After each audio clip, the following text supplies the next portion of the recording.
Hey guys, today we're going to be looking at the Ministries of Mercy book by Timothy Keller. So one of the big ideas that he talks about in this book is the analogy of mercy as a symbiosis.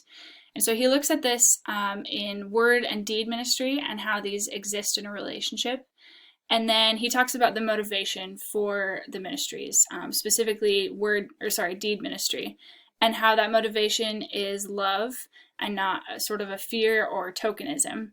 And then finally, he looks at the imperative and how mercy is not an optional add-on, but rather that it is something that is an imperative for Christians and the church in general. So when you first hear symbiotic relationship, you might be like, okay, that's a science term. What does that have to do with mercy?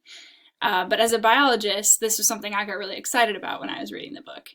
And so I just want to share with you, as an example, one of my favorite symbiotic relationships in nature. So most of you, I'm guessing, have probably seen Nemo at some point, or maybe the second one. And the relationship between a clownfish and a sea anemone is actually a mutualistic or mutualism symbiotic relationship. And neither species can survive without the other, so they're interdependent. That's what that means. And in this example, the anemone does not sting the clownfish because it recognizes that it's coated in this sort of protective mucus. And so that provides shelter for the clownfish to live. And then in turn, the clownfish clean the anemone and provide it with nutrients. So this is an example in nature, at least, of how two different species have their own sort of role or part to play, but they are interdependent and helping each other live. And you can't really separate them. Neither of them would be able to live on their own. And so this is an analogy for how we can think about word and deed ministry. So word ministry is something like preaching, teaching, scripture, that sort of thing. And deed ministry is more like, the book defines it as realizing felt needs and helping with those. So that's kind of a little bit more of the practical side of things, per se. But it also talks about how these are interdependent, just like the sea anemone and the clownfish. So we can't really separate these. So the word ministry and the deed ministry, they are separate in some sense that they each have their own way of doing things, but they're inextricable. So we can't really separate them and say, well, my calling is only to word ministry or my calling is only to deed ministry. Some may be called to one or the other more, but as Christians, we are called to do both in our lives. It's also helpful to recognize the context for this. So at times, churches may need to prioritize. They may need to be able to say, right now we need to focus on our word ministry because of certain circumstances that are happening. Or maybe, a tornado just happened. So maybe, okay, now's the time to focus on deed ministry. And so it's helpful for a church to recognize that at certain times, it may be needed to prioritize one or the other. And finally, it is important to note that these two things have the same end. They have the same goal. So neither of these ministries, word or deed, should be a means to the other end. Some people will say that deed ministry, helping people, is sort of a means to the end of word ministry. So the only reason that we help people is to be able to share the gospel with them.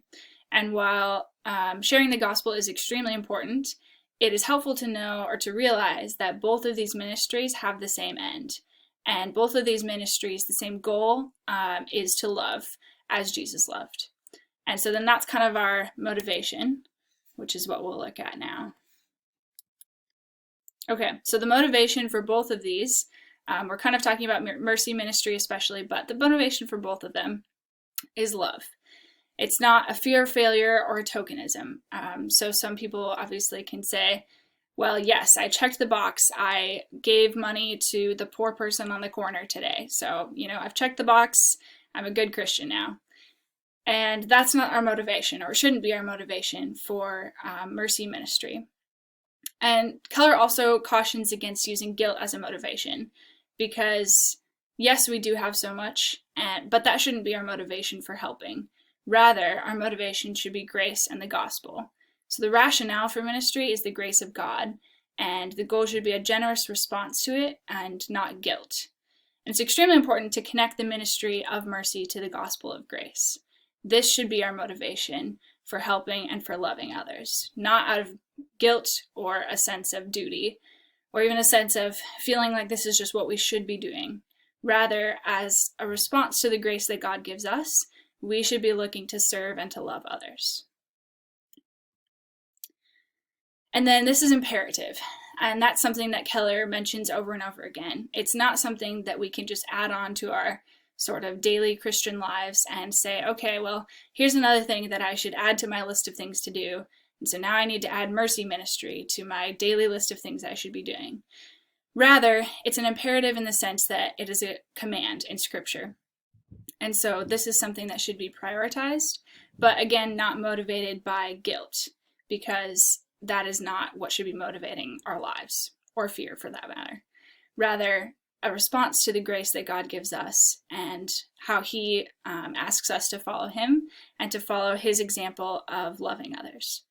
And so I just want to end with this quote from the book that I think summarizes everything really nicely, having to do with the symbiosis and the connection between word and deed ministry, and then the motive and the end goal being love and carrying out Jesus' love.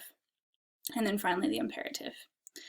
So we see that the status of both the ministries of word and deed is an imperative, and the motive of both ministries is love. Thus, they are equally necessary for the church to carry out. Thank you.